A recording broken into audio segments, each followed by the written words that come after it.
It'd probably be helpful to put myself on screen. Whoops.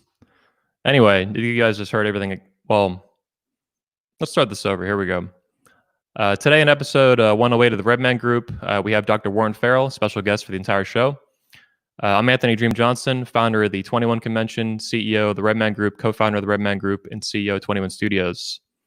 So joining me on today's show is Dr. Warren Farrell, author of The Boy Crisis. He's also the author of The Myth and Male Power and many books published in over 17 languages around the world. Without further ado, please welcome to the show, Dr. Warren Farrell. Glad to be with you. Yeah, glad to have you, man. I'm really excited. We first talked, a few months ago in late 2019, and Yes. Real pleasure to have you on the show today. Thank you. I'm really looking forward to it, Anthony. Yeah. And so for you guys watching, make sure to pick up his book on Amazon. Link is in the description. There's an Audible copy you can get for free by using the trial they have there. And this is the paperback I have. I think it's a hardback too, I believe. Yes, there is.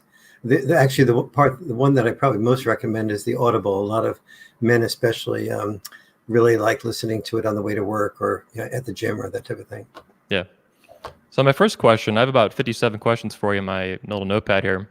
I've been digging through your book past couple weeks, and like I mentioned to you before we went live, I've heard your work, and particularly The Myth and Male Power, referenced to me hundreds of times. I mean that literally, and both on the internet, podcast, as well as on my conference, people mention it over and over again. But my first question is kind of personal, and you're from a different generation than me. You said you're turning 77 here in a few days. Yeah. 57, give or take 20 years. Yeah, it's good. I think, yeah. So my first question, though, is, I grew up in America. I was born in the late 80s, and I grew up basically in the 90s as a child. What was it like growing up in America as a boy in your generation and your time? Well, yeah, really interesting. Yes, and I am 76 today and 77 next week. So you're absolutely right. And so therefore, doing the math, I grew up in high school in the McCarthy era. And I got my first way of getting in trouble was to speak around the school, and this is 8th grade now, about the fact that, well, wait a minute, shouldn't we be listening to the perspectives of the Russians as well as us? And it was looked at like, not just by the students. They didn't really know that much at 8th grade, but the teachers, like, what's wrong with you? Do you come from communist parents? Is something. My parents were conservative. They voted Republican, Eisenhower. And so, but I went shortly after that, when I got into the 9th grade, my father got a job offer in Holland. And so the family moved to the Netherlands and to The Hague. And there I started talking about some of these issues. And it was like, everybody was nonplussed. It was like, everybody knows that the two bullies in the world are the Soviet Union and the United States. They're 6 of one, half a dozen of the other. They just have different ideologies, but they're the same self-righteous personalities, and nobody listens to anybody. And so I think that probably planted my first seed as to feeling that there was a need to be listening to somebody other than ourselves. But I was rejected and ostracized for that at a mild level. And then, but when I got over to the Netherlands, it was like, yeah, of course. And so I began to tap into, well, maybe my thinking is not so strange, so, out of ridiculous, infantile, naive, that type of thing. And so I began to have a little bit of faith that I had something to potentially offer. And that particularly what I had to offer was not an ideology, that is, communism is better or capitalism is better, but rather the ability to listen to a different perspective other than my own. Yeah, it's interesting to hear that you've been speaking up since such a young age. Topic aside, it sounds like you've been a troublemaker since you were very young. Yeah, that's. I guess you could, in a way, say that. And I never. This is. Anyone that knows my personality knows that. I'm really inherently. I'm more of a diplomat than anything else, and I'm. Sort of very tuned into little nuances that people have, and you'll probably see a lot of this in the show, but I do have this very strong feeling like there's certain things that are unfair, and that you can do one of two things with things that are unfair. You can either keep them to yourself, or you can speak up about them. And to me, when I see something that's unfair, that's destructive to a group of people, then I feel there's a moral obligation. If I feel like I could be of help to the advancement of understanding of that group of people, then I feel there's a moral obligation not just to shut up, but to speak up. Yeah. Hell yeah. And so would you say this experience when you're young, did that foreshadow what happened later with the Feminist Now organization? Because I was reading Oh, today in your bio, I think you're the only man in American history to be elected 3 times to the Now organization for feminism. That was back in the 1970s. the Board of Now in New York City, yes. It was not the entire Now chapter, but the New York City Okay. chapter of Now. Yeah. And so yes, that is accurate. So what happened there was I was doing my doctoral dissertation in political science, and the women's movement surfaced. And so I went to my doctoral committee and I said, and my students at Rutgers University were saying, Dr. Farrell, when you talk about the women's movement, you have fire in your belly. Is that what you're doing your dissertation on? No, I was doing it on politics of grants and aids. And they said, you got to do your dissertation on the women's movement. And so I went to my doctoral committee, suggested that, and they said, oh, Warren, you're a really good student here. You don't want to waste your time on a fad. It's going to be gone by the time you finish your dissertation. Wow. I said I disagree. I think that what's happened here is that we've moved from a survival-based culture where women and men had to have rigid roles. Women raised children, men raised money, and both sexes were restricted and confined. And we're now, for the first time in history, getting up enough of the survival that in countries where there's a mastery of survival for at least the middle and upper middle class, the rules are going to change, and they're going to be saying, women, you can have more freedom to be whoever you want to be. And where I made my mistake was saying, and they'll be saying, men, you'll have more freedom to be whatever you want to be.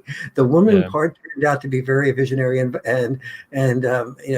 accurate. The man part took a lot longer to happen. And I did eventually understand why it took a lot longer to happen, because we are biologically invested in having men be disposable, and therefore, and to be we call men heroes when they're willing to die for us. Very few people want to give up protection. But the feminist movement made a fundamental mistake, and I am part of this mistake. So I'm not sort of blaming them, I'm blaming us, or holding us accountable. And that mistake was that we grew out of the civil rights movement. And the civil rights movement clearly had a hierarchical arrangement. And the arrangement was slave owners and slaves, clearly hierarchical. And then the feminist movement was very much oriented in Lenin and Marx, and believing that there was the oppressor class, and there was the oppressed, the owners, the workers. And so clearly the people that earned money, the people that didn't earn that much money. So at a glance, it looked like men were the equivalent of the slave owners, the owner class, because on average we made more money. But what was missing, and sometimes we made more money for the same work, and that is real discrimination. And then what's left of that, I will always fight against. But what was missing from our feminist thinking was that, yes, it wasn't actually men that earned more money than women. For the most part, with exceptions, it was dads who earned more money than moms.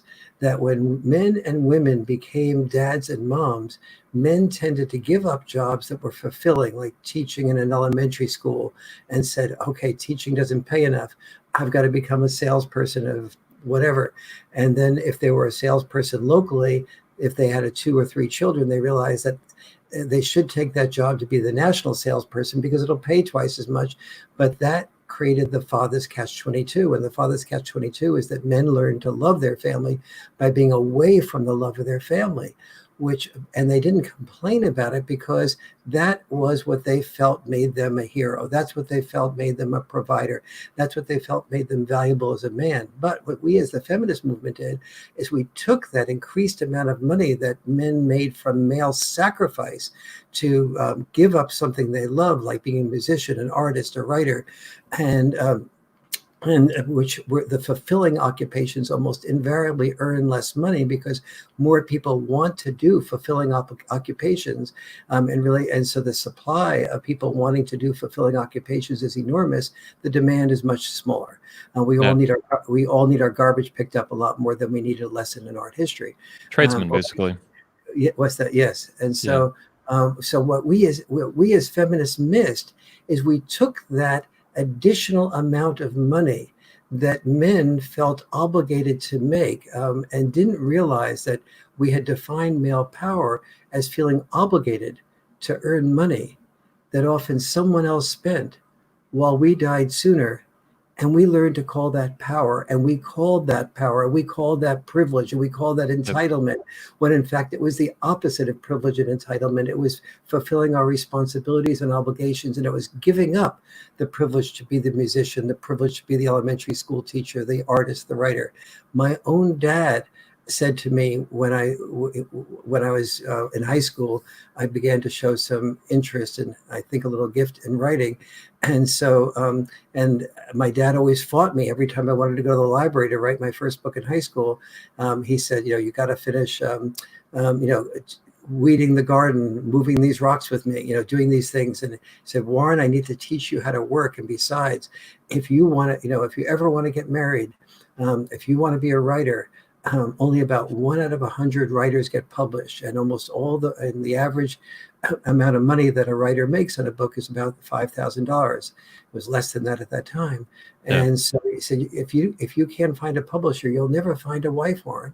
And then he that seemed to work out pretty well for you. Yeah, it worked out okay. Yeah. Yes, but not without it's gone up and down. It worked out extremely well when I was speaking from the feminist perspective. As soon as I started writing and integrating men's perspectives, I went from, I've probably lost well over $20 million from the difference between what I was making when I was speaking only as a representative of the board of the National Organization for Women in New York City versus speaking much more empathetically toward men as well. Yeah. And never giving up my support for women.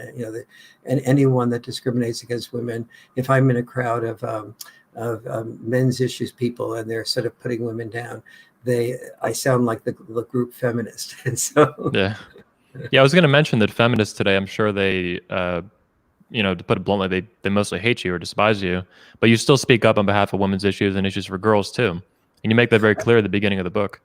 Yes, and I hope throughout the book, because sometimes people make things clear at the beginning of a book like The Boy Crisis, and then they me,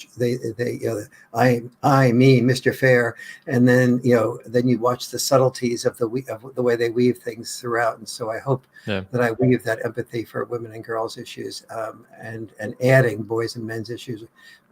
From my perspective, we're all in the same family boat. And when only one sex wins, both sexes lose, and so we're all in this together. Yeah, it's actually something I wanted to talk to you about later in the show. Let's talk about it right now, though. So that statement you just said, when only one sex win, or I have the quote written down, but exactly what you just said. Yeah, when only one.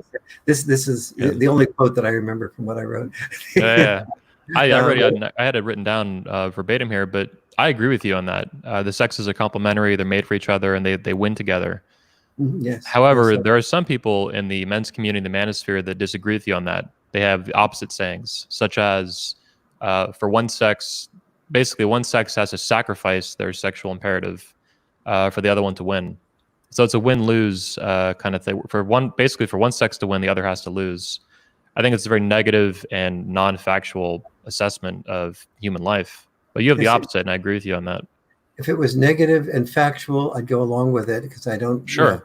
But it is negative and completely the opposite of the truth. I mean, I guess a good story that way to really create a metaphor for this is the story, and this isn't probably not a true story, an apocryphal story, but of a man who was years ago with a horse and a buggy, and he's going through town, and it has just rained, and the horse gets the wheels of the buggy get stuck in the mud, and he tries to get the wheels out, and he can't do it. So the strongest man in town comes along and says, well, let me try. And he tries and he can't do it. And then a weaker man like me in town comes along and says, I think I can do it. And everybody laughs at him. And he says, but he gathers around 20 or 30, other men and women, and together they all get the horse and buggy free. And so when we're working together, and we know how to work together without not listening, without putting each other down, without making our differences paramount, but finding out how we can respect each other, that is the formula for winning. And would you say parenting is maybe one of the highest expressions of that, together in a stable two-parent family? Yes. Now, the parenting is absolutely one of the most useful methods of winning, and also one of the clearest examples of why we're not winning. So there's two major things happening in parenting. One is when I was doing the research for the boy crisis, what I found was that the boy crisis resides where dads do not reside. So I started thinking back from that. Well, why don't dads reside in many families? And it was because in the group that had been married, it was because of divorces. And after divorces, there was a minimal amount of father involvement. And we all know, if you're listening to this podcast, that the divorce courts are enormously biased against men. But even take away that bias against men for a moment and go to the next level and say, well, why are couples divorcing? And for the most part, the couples were divorcing because they didn't feel heard by their partner. They brought something up and their partner became defensive. So they stopped bringing things up because every time they did, it only escalated and got worse. And so I began to see that the Achilles heel of all human beings is our inability to handle personal criticism without becoming defensive. And so I said, is there a way around that? So I started researching that and seeing that that historically speaking, if you heard criticism, it might be from a kinship network or a neighboring tribe. The fear was that might be the sign that kinship network or tribe was going to be a possible enemy and it's going to attack you. So it was functional for survival to get up our defenses. So built into our psyche is a need to detect the slightest little nuance that might be a hint of negativity being covered up by some polite diplomacy. And so, when we hear something even positive and it has that little nuance of negativity, we hear the butt train coming around the mountain and we start preparing ourselves. And so the propensity is to become defensive or to kill the enemy before the enemy kills you. And so And so therefore, no one that loved each other felt safe saying what their concerns were that would appear to the person who was hearing them as a criticism. And so they started to get further and further apart from each other. And that ultimately led to divorces. And that ultimately led to children having minimal or no father involvement, or what I call dad deprivation. And that dad deprivation is where is what it leads to girls and boys most doing worse. I found when I did the research for the boy crisis in more than 50 areas of development, both boys and girls. The main difference between boys and girls is that the developmental levels, the impact negatively on boys from a lack of father involvement was much more significant in terms of committing suicide, taking drugs, feeling not understood, withdrawing into video game addiction, withdrawing into porn addiction, withdrawing into alcohol, gambling, gangs, ISIS, dealing drugs. Destructive behavior was much more likely to manifest at a more intense level for boys than it was for girls. Would you say that lopsided effect, it's negative for both boys and girls, you're saying, I believe that 1,000%. Would you say it's negatively affecting boys even worse because they lack a same-sex parent to model after as like a role model? Yes. I think for starters, it is that they lack a same-sex parent, and they don't know who they are as a boy. Second, we give girls a lot more permission to express feelings. And so and moms are very much more protective, and so as a rule. And so when a girl is upset, she cries, and the mom sees that she cries, and because she's a mom and she's been a girl that's exact same age, she gets it. And so You mean she can empathize firsthand? But she exactly, that's what I mean by she gets it. She remembers that her own experience is like that, and the girl is feeling like, oh my God, I'm a disgrace. I have some blood that's happening. What is this disgraceful thing? I can't tell anybody. And mom sort of almost, she can intuit all the little the nuances of things that she did when she was a girl to cover up the quote disgusting blood that she was getting that was called her period, and so she picks those things up like that. Yep. Whereas the equivalent for a boy of masturbating or something like along those lines, or needing or wanting to watch porn, is not something that she had that drive for, that a boy has. And so that's level number one. Number two is that the boy without a dad experiences two types of voids. One is a dad void, and the other is a void in postponed gratification. As a rule, moms set more boundaries. And remember, all these things can be reversed with different moms and dads. Moms set more boundaries.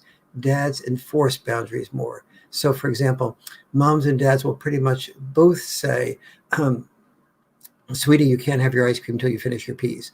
Moms will be slightly more likely to say that, but yeah, it's pretty much similar, very similar. The children will almost invariably try to have as few peas as possible before they have their ice cream.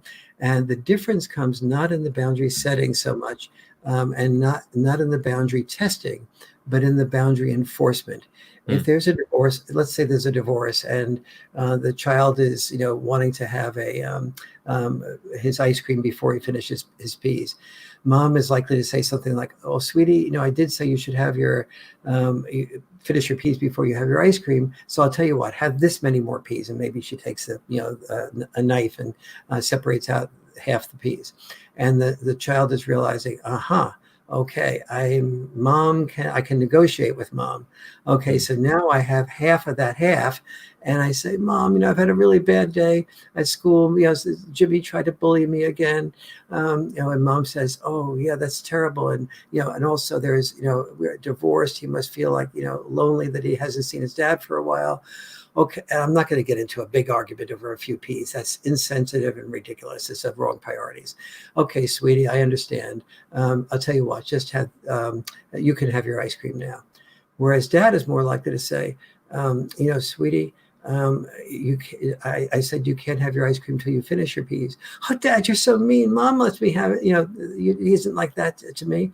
Well, your dad's house. This is dad's rules. And gets all upset. "Sweetie, you can continue crying and yelling at me like that, and then there'll be no more ice cream tomorrow night either." And now the kid sees where it's going. It's only going to get worse if she or he complains, and there's not going to be a deal that dad's going to make. And so the child says to the child with the dad is much more likely, and this is the key, with dad, the child is more likely on focusing on doing what she or he needs to do, finish the peas, before they get what they want to have, the ice cream. And the ADHD level among children living primarily with dads is only 15%. The ADHD level with children living primarily with moms is 30%, twice the level. And one of the reasons you can see in that example is that with the dad, the child learns that there's no benefit in not learning how to finish your peas. That is, postpone gratification and doing the thing you don't want to do in order to get what you want to have. Whereas with mom, the child is much more likely to become manipulative, coercive, exhaust the mom. And so you hear moms saying how overwhelmed they are, and she has to repeat things over and over again because the last time she said something, he was able to manipulate a better deal. So when she says something, he only goes back to manipulating. And that's just one of a dozen examples that when I did the research for the boy crisis, that I found are differences in dad style parenting versus mom style parenting that Yeah. lead to children doing so much better when they have a combination of both style parenting, because moms are very much more likely to be protective. They're much more likely to say, sweetie, you sang that really nicely. You could be a singer. Do you know that you could really be a singer? But unless the children have the discipline, the dream of becoming a singer cannot be followed through with the discipline that it takes to do anything artistic well. You have to be in the upper 1% to be able to survive and prosper doing that. And so that's just an example of some of the things that to address your original question, which is, don't parents work well together? And yes, my findings for the boy crisis were that the children who do best have what I call checks and balance parenting. That is a balance between the mom's protector instinct and the dad's set disciplines, enforced boundary instinct, tough love instinct. One of the big differences is the misunderstandings, feeling that moms have unconditional love, dads don't. That is not accurate. Moms and dads both have unconditional love. Dads just have more conditional approval, which is part of their unconditional love. Got it. My follow-up question to this, hearing you talk all the way through this example of the story, right? The peas and everything, and now the follow-up. What do you think or do you have, what are your thoughts on the primary driver for those differences in parenting instincts? Testosterone, for example, comes to mind for me because in my understanding, men have much higher testosterone levels than women, across the spectrum. Is that one of the drivers for that difference? I'm sorry, your voice was coming through muffled, and I couldn't hear what your question was. Is it voice clear now? That is clearer now. Yes, thank you. Oh, yep. So my question is, what do you believe some of the top drivers are for that difference in parenting style? Specifically, you're saying instinctually that mothers and fathers parent differently and that they work together. With fathers, though, you're saying that there's more discipline involved, there's more delayed gratification. For example, is testosterone being higher in men, is that a driver for why that's happening and why women are engaging in different parenting styles? For sure, and all of and part is the survival thing that dads were both moms and dads historically learned that their job was not about thinking about women's rights, men's rights, privileges, opportunities, things like that. The world was not based on the patriarchy that we say it was based on. It was based on the need to survive. And to survive, we taught both sexes to play roles, or both sexes evolved roles that they played, because women bore children. That led to women raising children. And because men raised money or killed animals or did the creation of the things that fed the family, dads got into that. So we, even throughout animals realize that that a father wild wolf will train the children, to the baby wolves, to go out away from the mother and learn how to survive in the wilderness and take risks and know what risks to take and what risks not to take. Men have almost always historically taken the risks outside the home, the risks of being killed. And so my father, as I was mentioning before, he was saying, Warren, you may be a good writer, you just can't make a living doing it. And, and I'm going to teach you at least how to do good, hard labor. So you're going to at least know how to do that. I'm going to teach you to have discipline, so you'll be able to, because you thrive in the world, not on your dreams, but you thrive in the world on either the discipline to fulfill your dreams, which only a small percentage are able to do, or the discipline to do what will predictably earn more money. And you'll predictably earn more money by figuring out what your talents are, and doing your computer science, or historically doing working as a car mechanic, or working as a salesperson selling product X, or that type of thing. But you have to first figure out what makes money, and then within the framework of what makes money and can provide for your family, which of those things you can do the best, not the other, not figuring out what you'd love to do and follow your dream. That's and so whereas moms, seeing the children's talents, they want that talent to be nurtured, and they're less likely to think about sort of wanting the idea of saying no. You sang that song poorly. You need to go back and rehearse the a cappella lessons that you had last week in order to bring your notes up. And then the child starts crying. I've been working all day. And the mom, seeing the child cry, feels, oh my goodness, I'm discouraging the child. Whereas the dad feels, I'm teaching the child how to win. Whereas one of the differences in dad style versus mom style parenting is dads will play much more active games with children. And when I was, when our daughter was about 11 or so, and I played soccer with her, when she didn't really focus, I would kick the ball through to the goal, even though I could do that every time with her at 11. But I saved my kicking the ball past her for when she wasn't focusing or when she wasn't doing something right. Mm-hmm. And she would sometimes start crying because, she had the goal scored on her. And for me, that was the way of teaching her how to be better and better. So she lost in preparation for her knowing what she did that made her lose, in preparation, therefore, for her becoming a winner. But that does not come naturally to moms.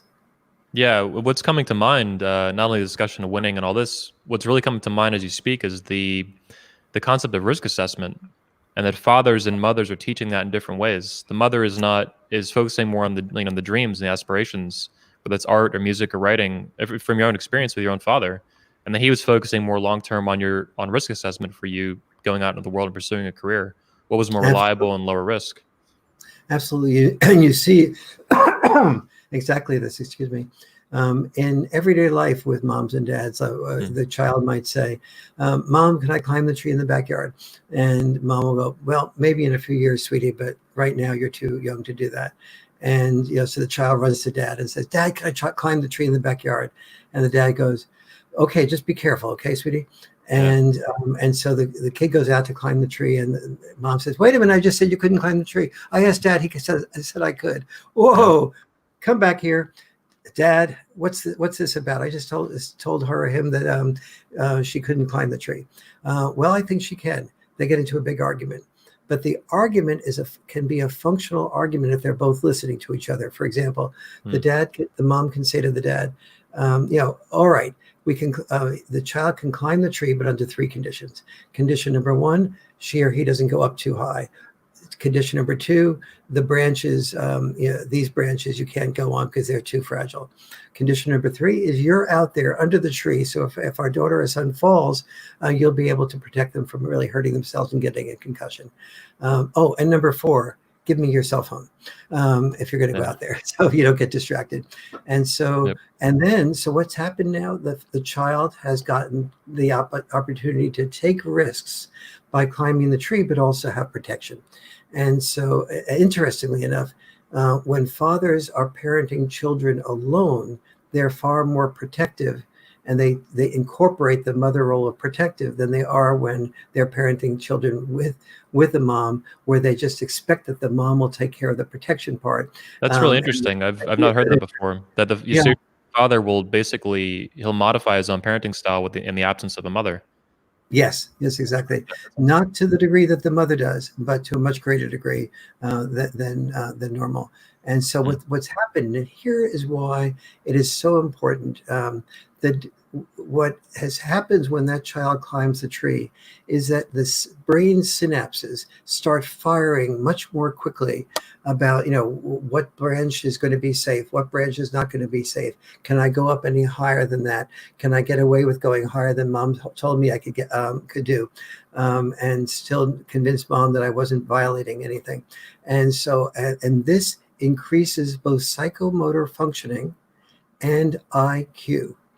Now, I have never heard a dad say to a mom, I really want our children to develop much more sophisticated psychomotor functioning and a higher IQ. You want our children to have a higher IQ too. Here is the way here is why climbing a tree at that level helps that. Here is why roughhousing, we now know, is associated with an increase in empathy, an increase in social, assertiveness versus aggressiveness, therefore social skills, and an increase in postponed gratification when it is done with the normal boundary enforcements that dads do that at. Dads don't say those things, and dads don't say those things because even if they read parenting magazines or books on parenting, that's nowhere in the books. And so I felt so obligated to have whole sections of the boy crisis on how dads parent differently than moms and how to combine the best to get that checks and balance parenting.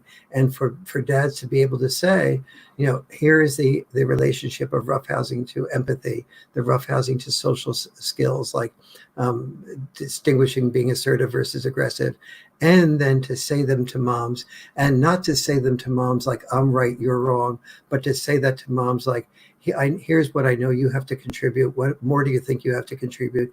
Here's what what I've learned that I need to do in order to help the children develop this type of balance.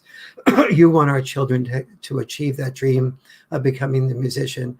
I want our son and daughter to achieve that dream of becoming the musician. You foster that dream, and I foster it differently by helping our children have the discipline to become that musician. Yeah, this is fascinating. This is fascinating. I was going to add on that. I had a quick quip on that, but I can't remember it now. Brain fart. Anyway, we'll move on to I have a whole list of questions. When you get to be my age, you'll have more of them. So, introduction. Yep. So let's get into some more of the questions I've written down. So actually, not even written down, but this came to mind right before we started the show. So the title of your book, of course, is The Boy Crisis, and it sounds, from talking to you, there's actually several motivations for choosing that title. Can you talk to me about the top 2 or 3 motivations for why you chose that title in the first place with your co-author? Yes. Well, one of the reasons, one of the things I really have discovered over the years is that, biologically males were chosen based on our ability to protect, our willingness to be disposable. So, we fall in love with the officer and the gentleman, not the private and the pacifist. Women, and in doing so, what the woman is falling in love with in that officer and a gentleman is his commitment to protecting, his commitment to being willing to die, so that the woman can live and that children can live and that others can live. And so we've always, historically, every generation has had its war. And in each generation's war, we've historically told boys that at the age of 7, 8, 9, look at Uncle Joe. His picture is on the mantle, and he died in World War II. But he got to be all the way up to be a colonel, and we're really proud of him. He as a result of men like him, we're not under Nazi rule. And the boy learns that I can be a hero. I can make a difference. If in the next war I go off and I serve, I come back with a uniform. Girls will be attracted to me. Parents will respect me. The community will respect me. I will be something. And even if he's not doing well. A quick comment. Stefan Molyneux spoke exactly on this issue of men going to war and these reasons why and what happens as a result. And he got on YouTube, these feminists just went after him for it. For saying the exact same things you're saying. It's just a hallmark right now for me. That is so sad. That is really sad. And one of the things you have to, if you're a man, that follows men's issues and cares about men's issues, and you watch this podcast, do not do anything with it unless you are able to handle criticism. Yep. Because you will receive it. If you love women, which I do, understand that the great majority of women will not be able to hear you. You'll have to listen and listen and listen in order to be able to share something lovingly.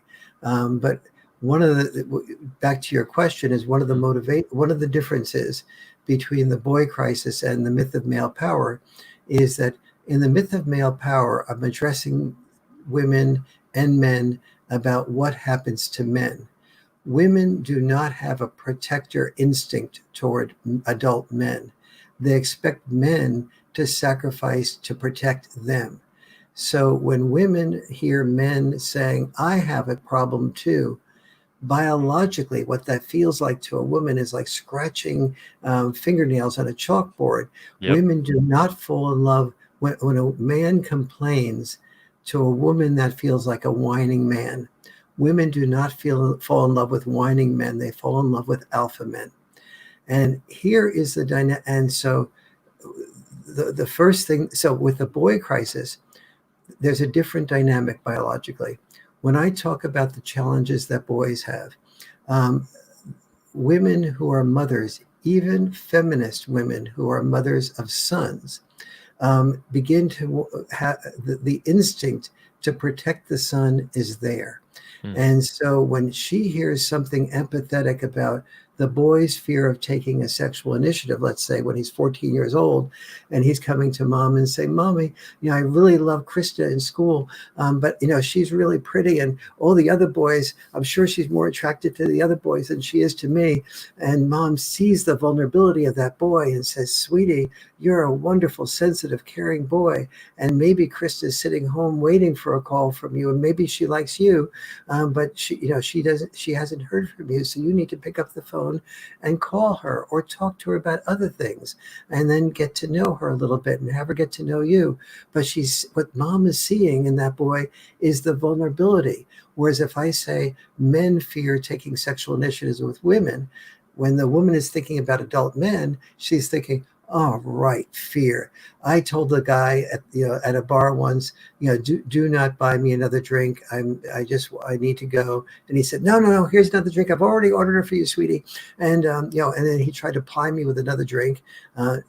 She doesn't say he bought me another drink and I have the responsibility to whether I drank it or not, but says I was plied with another drink, which is victim talk by the guy.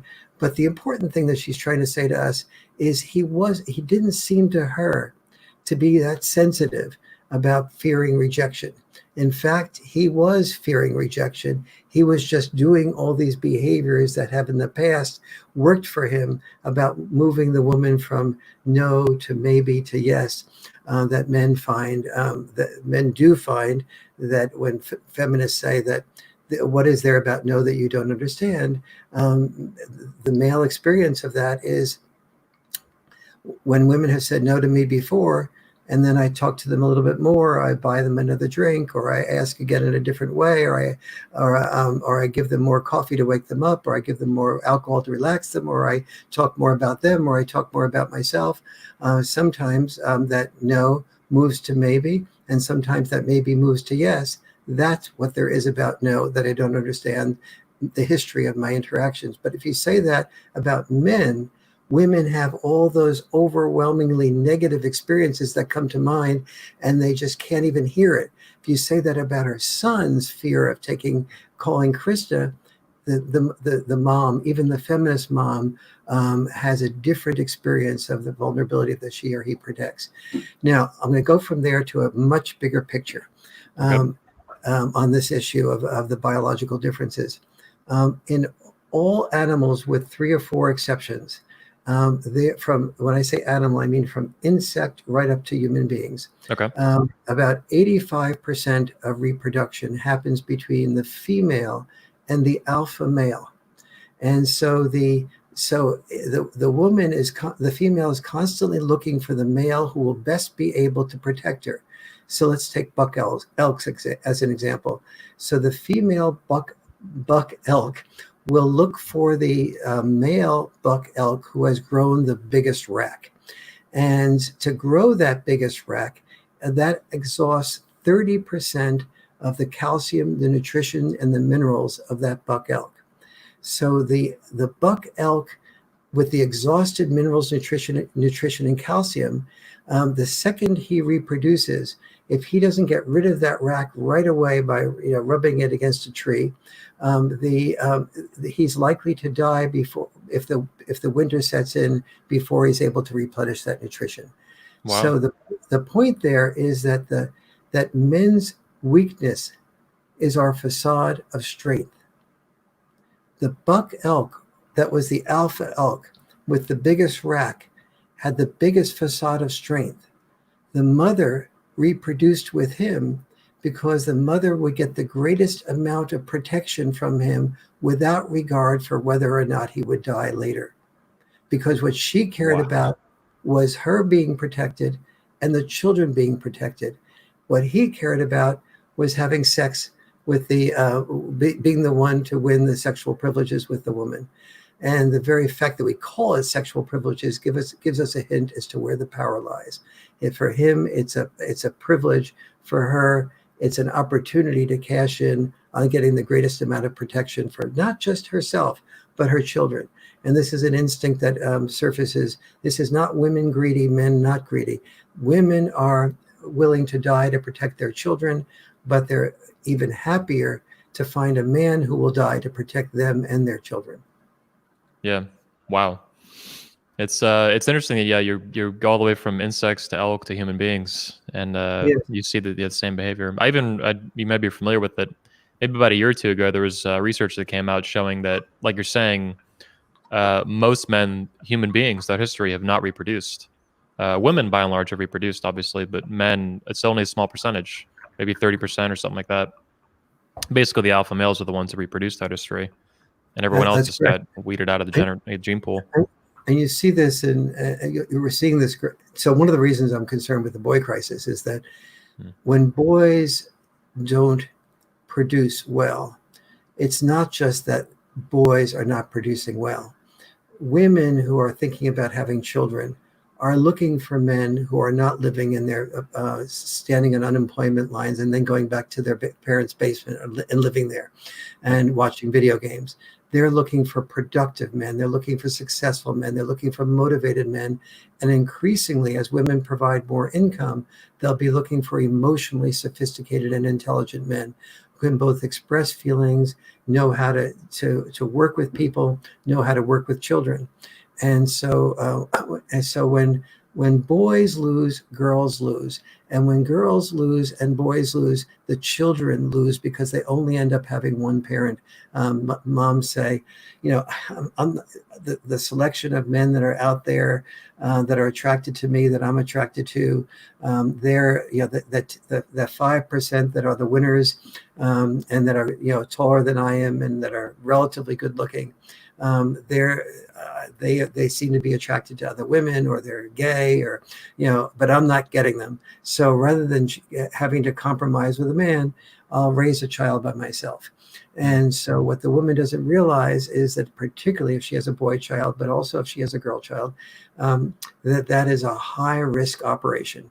There's millions of children raised by single moms that do quite well, and some that do very well. But it's a little bit like putting your child in a car drunk in San Francisco and asking him or her to drive drunk to New York. The chances are fairly good that they'll get there safely, or have just a minor accident. But you're increasing the risk. And so what I found at the beginning, and when I was in the board of Now in New York City, I first began to see some of this data in the 1970s. And I brought this up to the Now members who were my board members, and they were a little bit disconcerted, saying, well, wait a minute, if you're saying dads are so important, that means we're not going to give women the free choice to raise children by themselves, or the free choice to make a decision as to who the children should be with when there's a divorce. And I said, well, isn't our mission here to make sure that we have better children if a mom, becomes pregnant and has a child? And they went, our primary mission here, Warren, is that we give women freedom of choice and trust women to make that decision the way they feel is best for the children. And let me guess, how dare you advocate one position over the other? Because that's interesting. Yeah.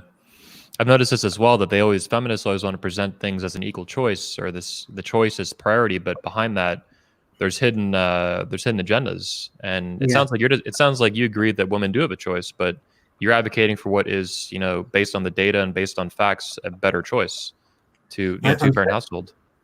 Yes, actually, I'm saying women have a choice, and but I'm saying their choice is at a slightly different level than the feminists were saying it. I was saying that I will always fight for and support women's choice to have children.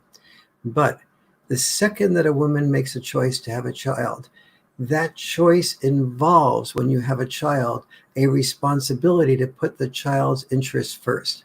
And so if we now know that the data shows so clearly that children do better when they have both parents, and both parents doing checks and balance parenting, and that moms don't feel so overwhelmed when they have a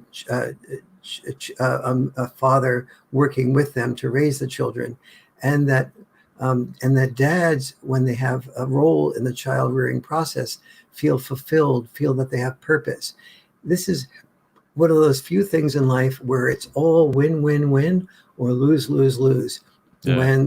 When there's not a father in the operation, everyone loses. And especially when I was between marriages, I was married for more than a decade, and then had a 20-year period where I wasn't married, and now I've been together with my wife for 26 years.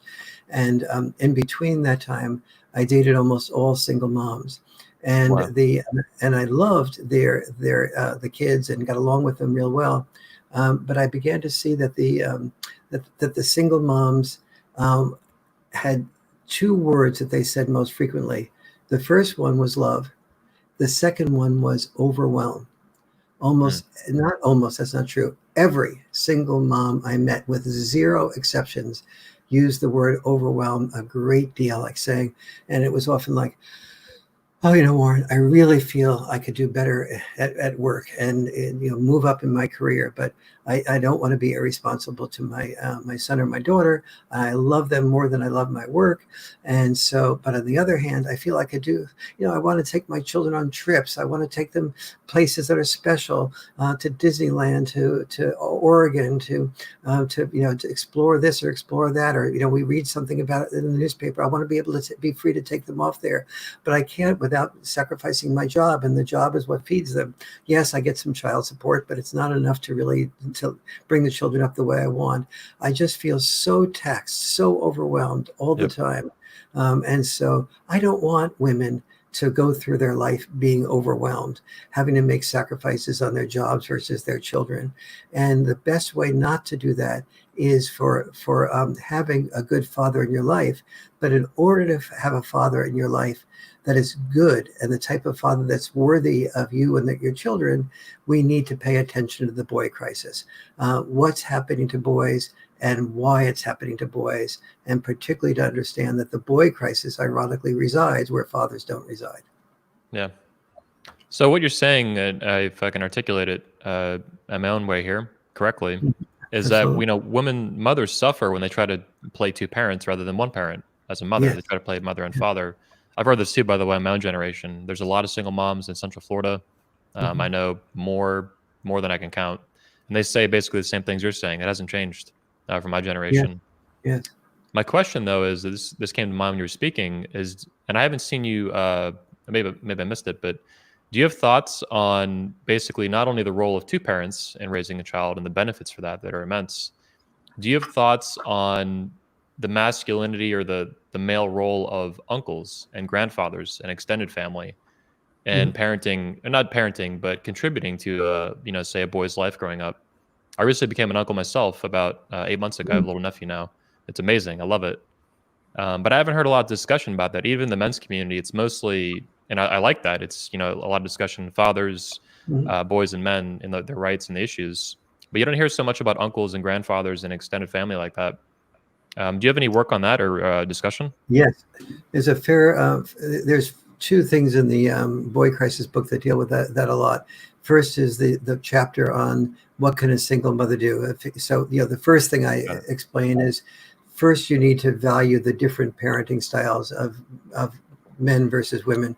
Until you understand the different parenting styles of dads and what that leads to, you will not be able to help a man see that he's valued, see that he's needed, and you will give gatekeeping signals, about the father that lets the child climb the tree, the father that lets the child go to a pickup game at school and gets into a fight with some of the kids that they pick up the game with, the mother will experience that as being irresponsible. So if you don't understand those differences and how they contribute to the child's positive development, you will not incorporate a stepfather well, a grandfather well, an uncle well, a male mentor well. You'll always be suspicious. You'll always be limiting them, and you'll always be getting less than you can out of them. So that's step number one. So master those differences and communicate the value of any man you're involving in your child's life with that. Second, if you are a single mom and with all that I've said, you cannot persuade the father to be re-involved.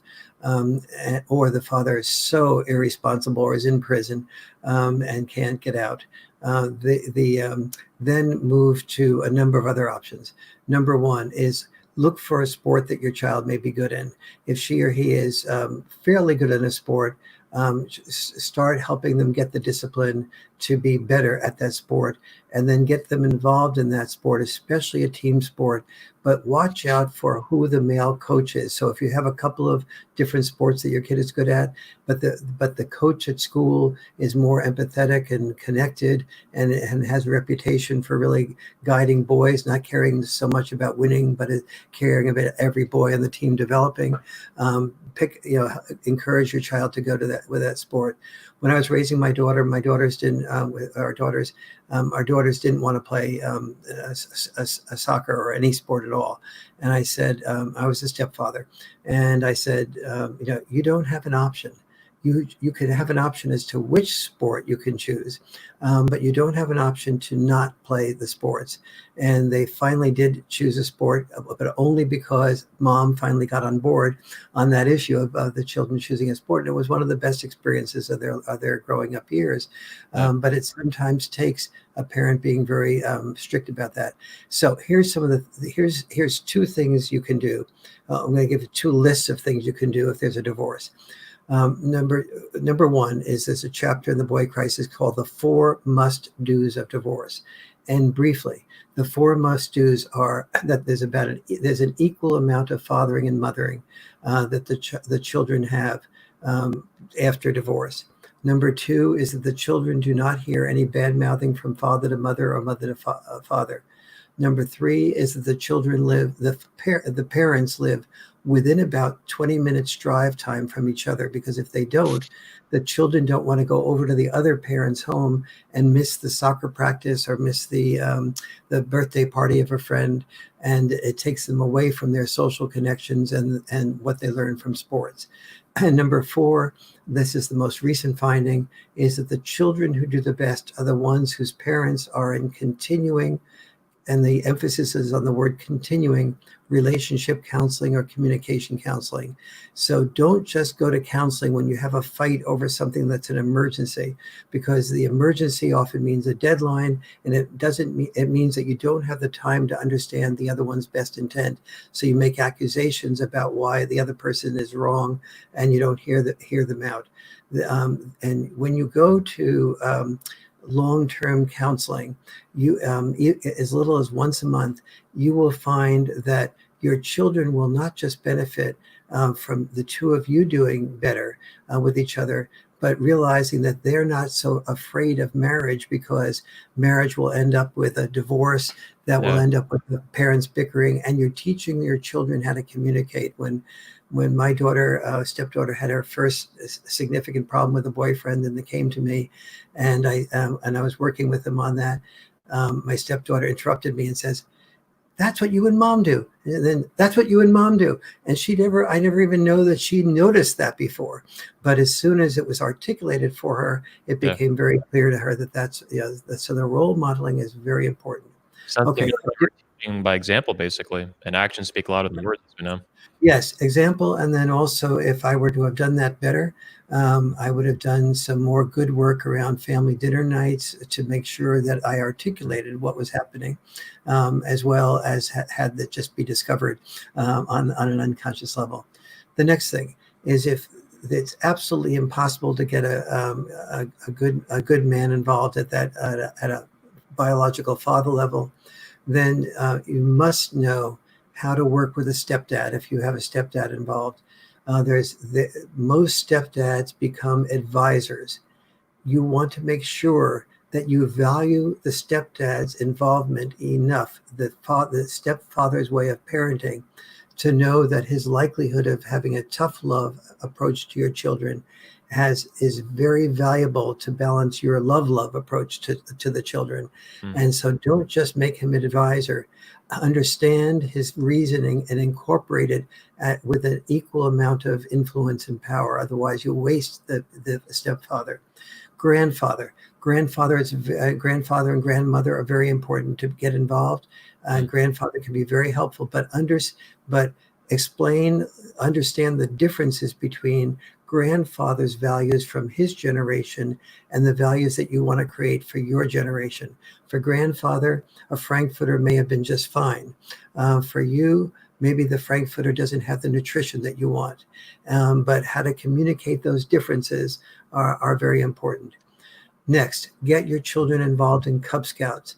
The Cub Scouts have done a lot of work on developing character. Children that are involved with Cub Scouts, boys that are involved in Cub Scouts for 2 years or more consistently, have a marked, measurable increase in character development. Get them involved in Boy Scouts. If you're a faith-based person, get them involved with your minister, your priest, your rabbi, your imam, but make sure that minister, priest, rabbi, or imam is a responsible, caring man, and make sure that he gets your son together with other boys his age, where they talk confidentially about their feelings and their fears and what's going on in them, because boys tend to stuff their fears and their feelings and then hide behind a mask of masculinity and feel that they have to appear strong when in fact they're feeling extremely weak. Like the buck elk that we were talking about, men's weakness is our facade of strength. And so make sure that that you do that involvement. Make sure you get your children involved, not just in sports, but look at the chapter on the liberal arts of sports, the 3 different types of sports that develop a well-rounded boy or a girl, by the way. That one applies to both sexes, but look out for a male mentor. Invite that male mentor over for dinner. Read the section on the boy crisis on how to construct family dinner nights so that they don't become family dinner nightmares. Get the you have a lot of good sayings in the book like that, and little clever things like that. Another one I heard too is you said that mothers, God, what was it? Mothers have a right to their children. Fathers have to fight for their children. Yes. Have a divorce court. One of the very sad things is, and every father listening to this who's had a divorce will sort of recognize this, that we are living in a culture now where the basic philosophy is that mothers have a right to children and dads have to fight for children.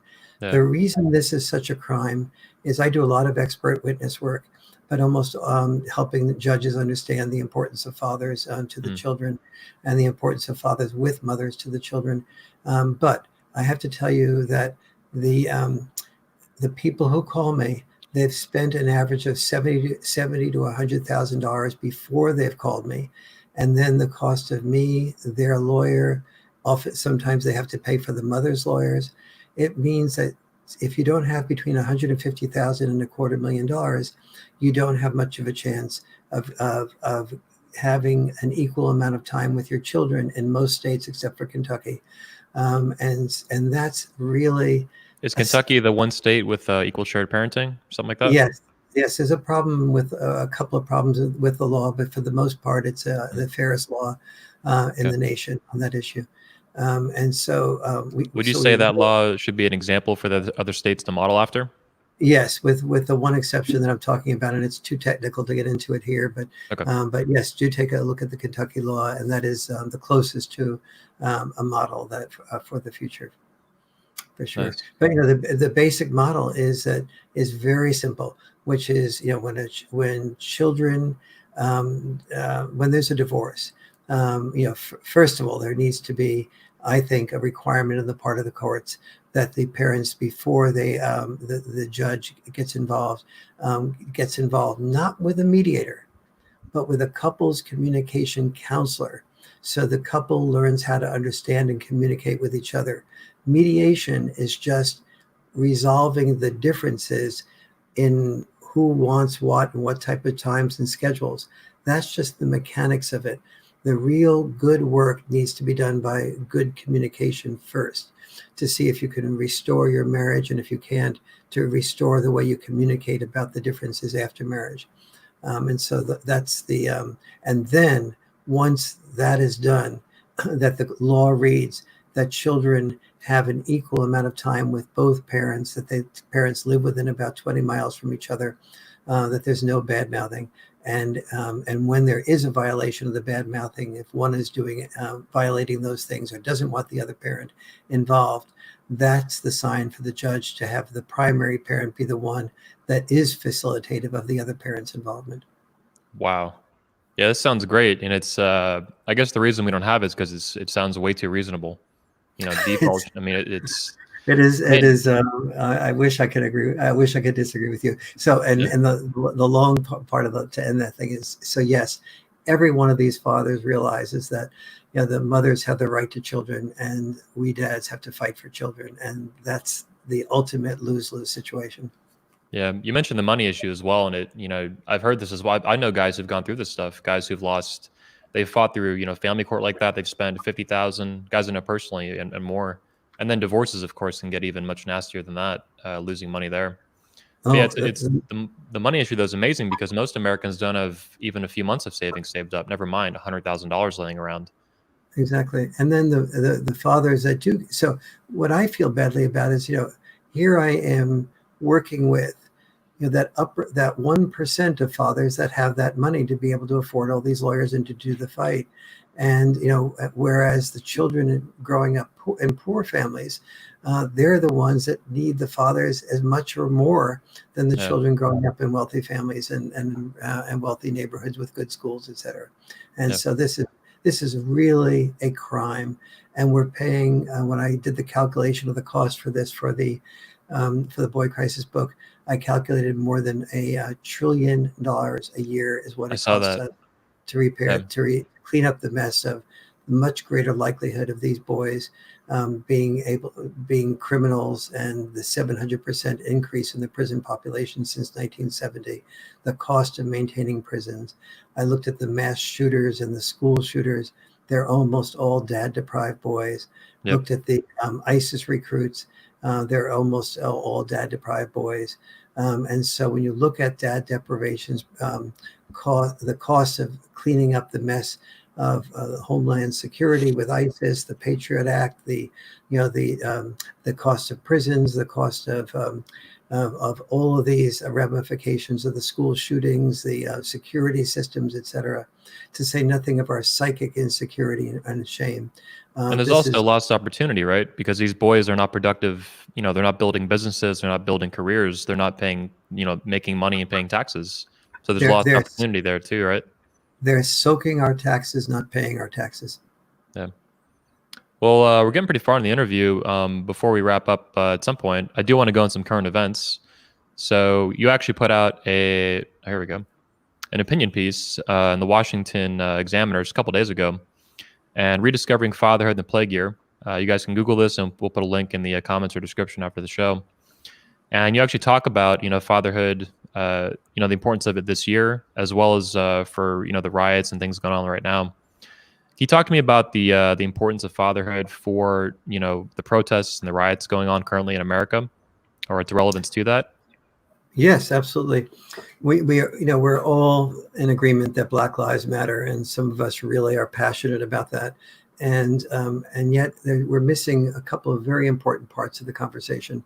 The most important part of which is that if we really care about Black lives, we have to remember that the African American community is the community that suffers most from dad deprivation.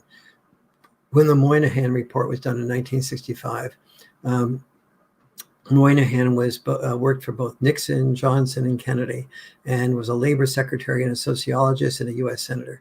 And he was one of the most respected people in politics. And so he was assigned to do the Moynihan report to find out why crime had increased so much in inner cities. So he did this, and everybody was afraid, like, oh my God, he's going to find out that African Americans are inferior, they're more prone to commit crime. We found out something very different, which is that the crime was committed almost always among families in which there was no father involvement, usually unmarried families. And it was so. And at that time, in 1965, only 25% of children growing up in African inner cities were growing up without dads. Today, the figure is not 25% anymore. It is 74, 75% of African American children are growing up without dads. Interestingly, in the Caucasian community, at that time, 1965, the percentage of Caucasian children growing up without dads was 3.1%. Now it is 35%. It's a 12-fold increase in Caucasian children growing up without dads, and the crimes in Caucasian families have increased enormously as well. This is true basically across all races and demographics in America, right? Single motherhood skyrocketed. It has skyrocketed enormously, and so what we see, what Moynihan saw was where the lack of father involvement increases, your crime increases. Where father involvement increases, crime decreases. And it's not just crime. Crime is just a symptom, of course, of a boy who's purposeless, who's depressed, whose testosterone is not being channeled well. And so the point here is that if we really care about Black lives, but in addition to focusing on the systemic racism that involves the police, we need to focus on the systemic sexism that keeps fathers out of the family, and get fathers more involved, and recognize that the systemic racism is not equal male to female. It is the males that are 25 times as the African American male, and is 25 times as likely to be in prison, according to the Bureau of Justice Statistics, as the African American female. It's a huge gap. It's the white, it's the African American male versus female that is also 20 times as likely to be stopped by police, shot by police. And so we need to look at what's happening particularly to dad-deprived males, and to focus on the rejuvenating our Black male boys with father involvement, and saying to Black fathers, African American fathers, we need you. Your sons need you. Your daughters also need you. Yeah. Your wife needs you, and the government needs to stop to reverse the incentives, to make sure that women who are poor that live with the father get the income to a greater degree than women who are poor who do not live with the father. And so we need to support families. We need to support those families when they go to communication counseling, and they do the work to learn how to be good communicators with each other, and therefore good checks and balance parents.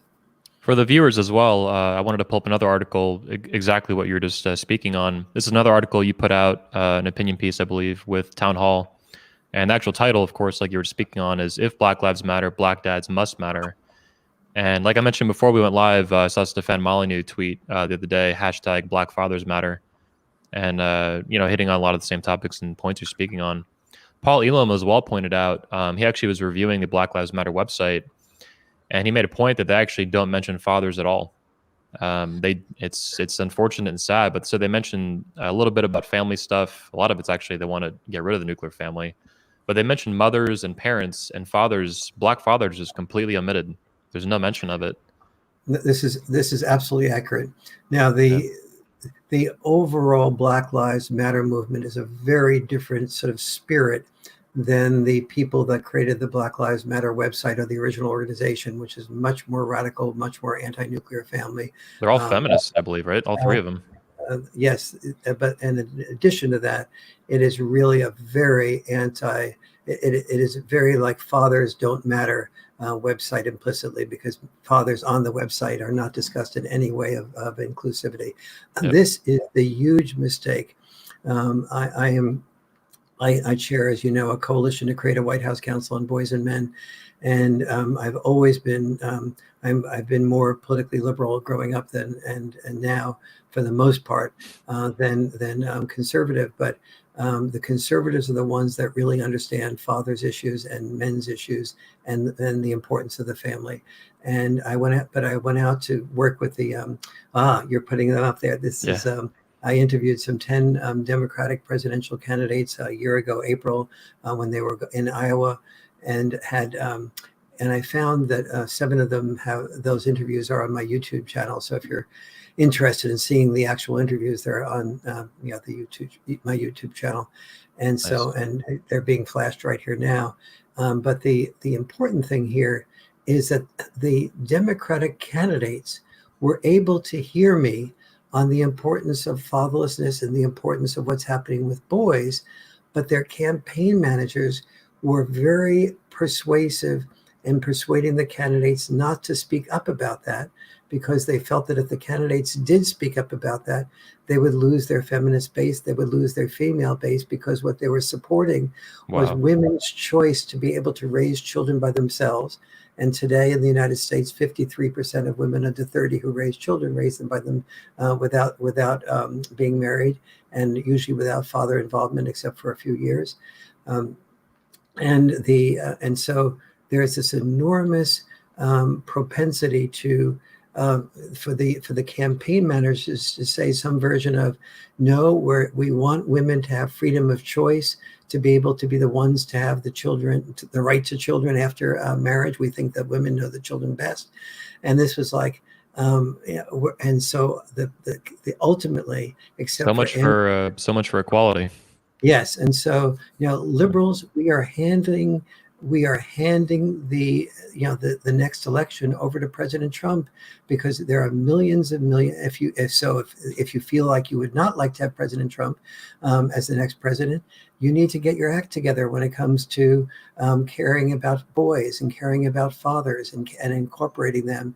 That freedom of choice is the decision you can make to have a child, but you make a decision to have a child, your obligation is to think of what's best for the child, not what's best for your freedom to go off and marry another man and move out of state and have the child not see the biological dad very often. And I think I heard you say, just to clarify, were you saying that Andrew Yang was the most responsive out of the Democratic candidates to it? Yes. In fact, listening to the interview with Andrew Yang is very helpful. And he did manage to get 1 or 2 sentences out in one of the debates about, the challenges that are happening with boys. And John Hickenlooper was very receptive with me. You can see a full interview I did with John on the YouTube channel as well. But when push came to shove, he backed off from making a statement about that, even in his Senate campaign now. So that's very sad, because he's a good man who understands these issues, but he doesn't want to lose his Democratic base. Yeah, that's tragic. Speaking on the White House Council of Men and Boys, I wanted to ask you about that more directly. And you've been all over the news with that, Fox News, and like you're saying, the TEDx talk you did on it and all these things. You've been working on the White House Council of Men and Boys for over 10 years now. Because you were initially invited to help form one for women and girls, and then you got this one going as well now. Or how's the progress on this going? Very good in many respects. So I was at the White House. Somebody from the Trump administration discovered me talking about fathers' issues at one of the fatherhood summits, and I got invited to the White House, and they had 14 people from the White House, Department of Justice, and HHS sit with me, and I talked with them about the importance of fathers. They were very excited about it. Nice. And they asked me to construct a presentation that President Trump would have potentially have given this Father's Day on this, and I did a presentation. Wow. created a presentation for that. However, it looks like there isn't movement along those lines. The fear seems to be that President Trump talking about family would draw too much criticism because of his own 3 marriages. Yeah. And so he's sort of staying away from that. There is talk about putting Pence on this issue and having him speak up on this issue because he's has much more of a solid family background. But so far that hasn't been done. But we're in the process of developing a channel to Pence, and the speech that I created for President Trump to give for Father's Day, which of course would go through speechwriters. So I don't want to give any any illusions here that he'll take my speech and give it per se. He'll do it in his own words. But even to give something based on what you wrote, that would be amazing for a sitting U.S. president to do that, to speak on Father's Day about fatherhood. That would be, that'd be amazing. It certainly would, and so the pushback that I got from the Democratic candidates and every single campaign manager was so different from the receptivity, the comments at the White House when I was there was like, wow, we have never heard this at this level of depth, and this is so important, and we must do something about it. We have a moral obligation to doing something about it. And from a liberals looking at at conservatives, you may think moral obligation is something that you have the only that you have a dominance over or a monopoly over moral obligation. But in fact, I hope if maybe I communicate anything during this talk with you, it's that that both parties care a lot. And both parties have a lot of people that do care. Some that care so much that they think that they will do anything to remain in power, thinking that they're the ones that are right. And of course, I think on the issue of fathers and families, Republicans really get this issue to a much, much greater degree. It sounds like basically the feminists have I don't know how to explain it. They've pushed the Democratic Party. They've almost forced the candidates away from fatherhood issues. Like you're saying, they even if they support it in private, they did it in public. It's gonna cost them getting nominated or getting elected. It's actually costing. There's consequences to it. There's enormous consequences to it, and one of the consequences is that there's probably about 20 million parents that have children, mostly boys, who are fatherless, who are boys who are failures to launch, boys who are depressed, boys who are withdrawing, boys who are addicted in one way or the other to the video games, to porn, to all the things I mentioned at the outset of the show. And those parents, many of them, if one political leader, whether it's Biden or Trump, started saying, we need to pay attention to our boys need fathers. I'm concerned about the 50 different areas of developmental regression that boys are involved in. Those parents, those voting parents, their sons are more important than their Democratic or Republican label. People will vote for the hearts of a candidate who is willing to speak up in behalf of their sons and behalf of their daughters, ultimately as well, with the father involvement. And so one of the political parties is missing an enormous opportunity here by both parties basically ignoring this issue. But so far, I have to give the Republican Party credit for moving much more to being much more receptive, facilitative, and enthusiastic about this issue than the Democratic Party has been. Yeah. And so do you think we can, I know you don't have a crystal ball, but do you think we can expect, in a high likelihood in the coming years, an actual White House Council on Men and Boys? Because currently you're still in the commission early phases of it, right? No, 11 years into it. 11 years. Yeah. 11 years. I meant from my age, that's very, very minimum amount of time. Yeah. That's a lot. For me, that's a lot. The third of my life. I'm playing with myself or mocking myself, of course. But is it likely to get actually? So it's still in the commission phase, though. Is kind of what I meant. That's not finished yet.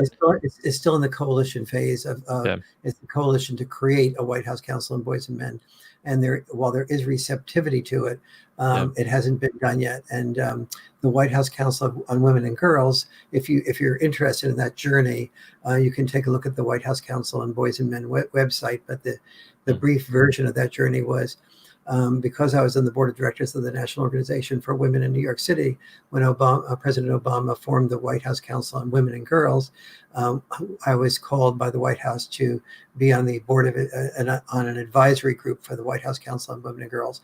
Of course, I said yes. They ended up turning out that that council was never formed. But at any rate, I said I'm happy to join that and be in the advisory group for that. However, there's a real need for a White House Council on Boys and Men as well.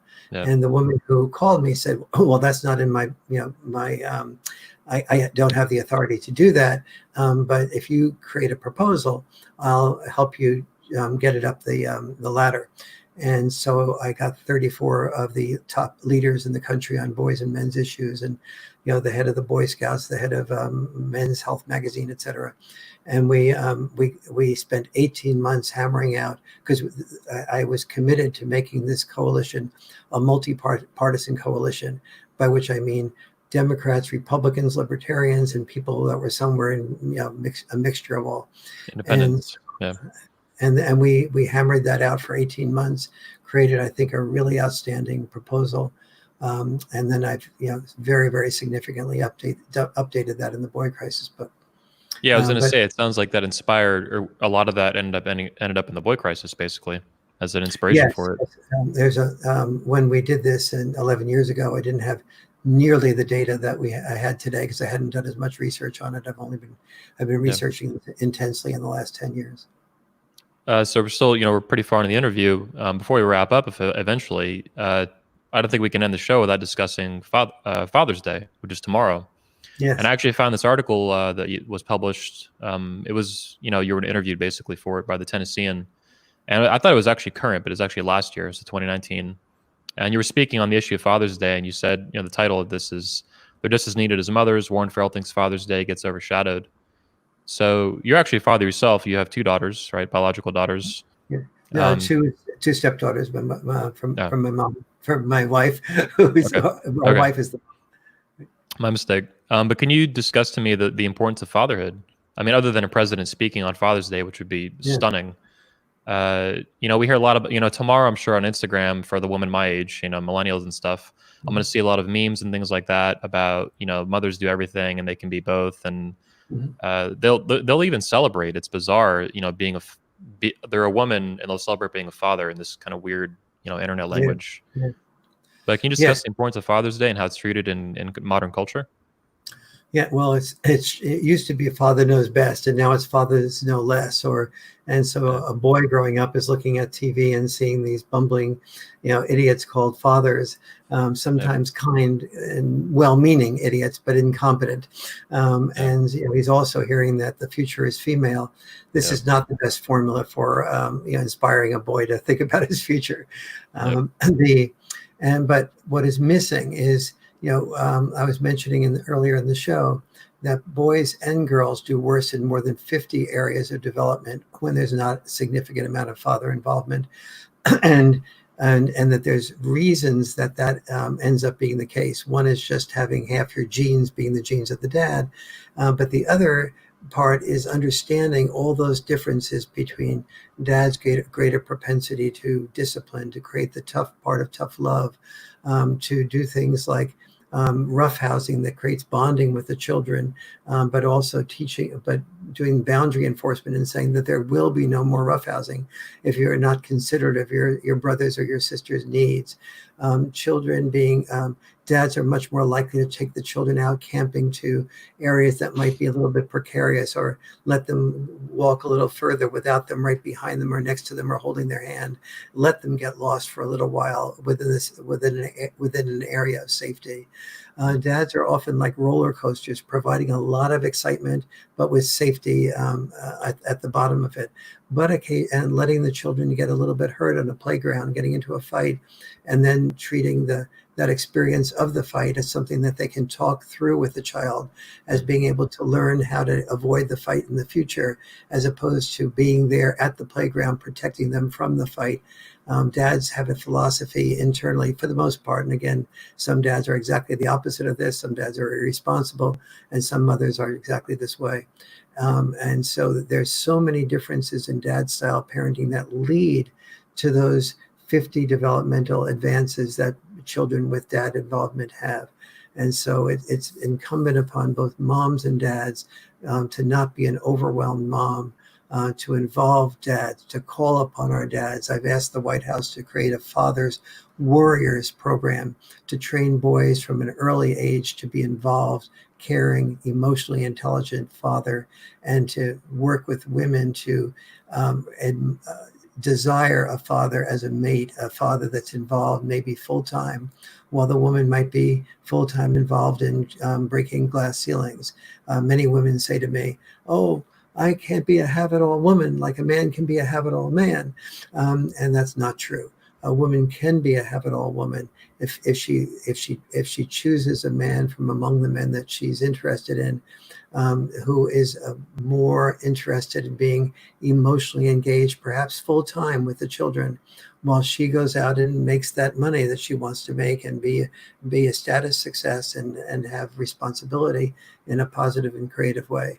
And so if she can do that while he's home taking care of the children, as long as she respects him for being home and taking care of the children, she can be a have-it-all woman. She can have a career, she can have a good marriage, and she can have successfully raised children. And that's a way of doing it. But you have to value a man's contribution as a father in order to do that. I can just hear the feminists screeching now, saying that a mother, women need a man and a mother needs a father. Yeah. It makes perfect sense, though. Yeah, the only way to do the have it all is to actually facilitate an environment where that's even possible. Otherwise, you just end up overwhelmed and stressed out and anxiety ridden and all that. And you have to be a brave woman for that, because many times women, if they marry a man whose goal it is to be full-time dad and maybe try something experimental when he has time while he's raising the children that may or may not make money, her women friends will often say, "Well, what about that doctor you dated? Why didn't I introduce you to Jim, the lawyer?" They'll chirp. And so she'll feel less respected by her women friends if she chooses a man whose specialization is emotional intelligence rather than economic success. Yeah. One of the issues I want to discuss is you focused heavily on the book. Well, first of all, I promised my wife I'd be finished by 9:30 or 10 o'clock. No problem. No problem. We can wrap up. Maybe one more question and we'll finish up. Yeah, I guess my final question. Well, yeah, let's just end it on this. This is a kind of wrap up question I had, and we've gone about 90 minutes now. How do you want to be remembered? You're in your 70s now. I think you're going to live well into your 90s, maybe 100, like I said. Based specifically, I'm hopeful, first of all, for your voice to be around for a long time, as long as possible. But specifically in the book, you actually went into physical health, mental health, supplements, nutrition, things that are very consistent with what our speakers at the 21 Convention have advocated for years. Other authors you might know, like Mark Sisson, Dr. Paul Jaminet, Dave Asprey, and people like that. But how do you want to be remembered specifically, other than agitating feminists and advocating for boys? Is there anything more in men, obviously, in fathers? Yes. I'd like to be remembered as somebody who basically feels that we're all in the same family boat, and that when either sex wins, both sexes, when only one sex wins, both sexes lose. I'd like to be remembered as somebody who cares about gender liberation, liberating both sexes from the rigid roles of the past, to more intelligent,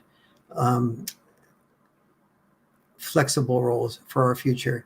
And I'd also like to be remembered for the couples communication work that I do, getting both sexes to listen to each other and to facilitate the ability of each person, before they articulate their perspectives, to fully hear the perspective of the person that they love, that they live with, whether that's their parents, whether that's their children, to understand how to run family dinner nights so that they're really effective in allowing every child to be an emotionally intelligent child.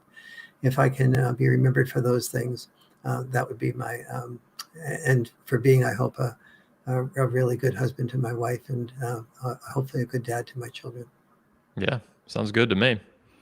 Well, with that said, where can our viewers find out more about you, other than links in the description, of course, under the video? And you mentioned you had a workshop coming up as well on Zoom, couples counseling. Yeah, I've been doing for the last week or so.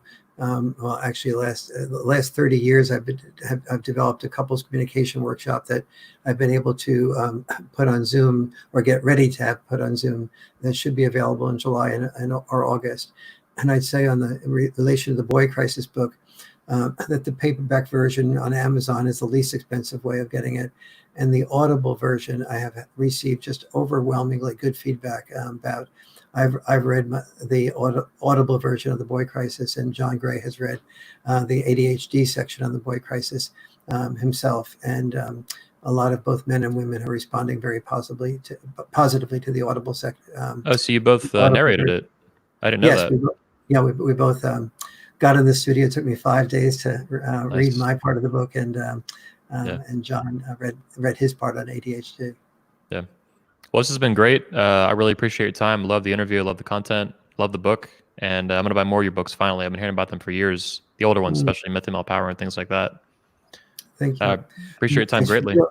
It's really, you just asked great questions, listened really well.